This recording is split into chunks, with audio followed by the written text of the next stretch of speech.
Nous allons maintenant voir le déphasage et particulièrement deux types de déphasage. Donc nous voyons chaque fois ici deux oscillateurs, un oscillateur en jaune et un oscillateur en vert. Dans le premier cas, on voit que l'oscillateur en vert part beaucoup plus tard sur l'échelle de temps que l'oscillateur en jaune. Et on voit même qu'il part, si on regarde bien, donc c'est exactement la même, le mouvement exactement la même période, et si on regarde bien, eh bien,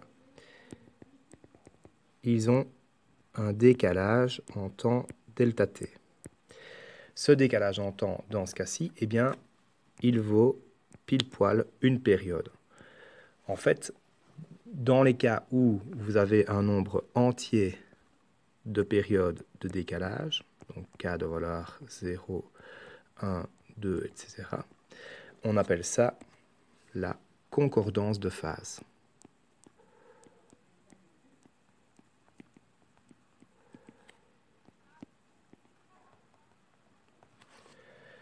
Dans le cas qui est en dessous, on voit que le décalage en temps qui est ici, eh bien, il vaut une demi-période.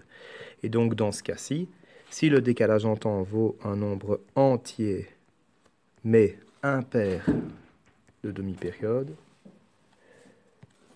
eh bien, nous dirons que les deux oscillateurs sont en opposition de phase. C'est aussi particulièrement facile à remarquer. Si on regarde au-dessus, les maximums correspondent chaque fois.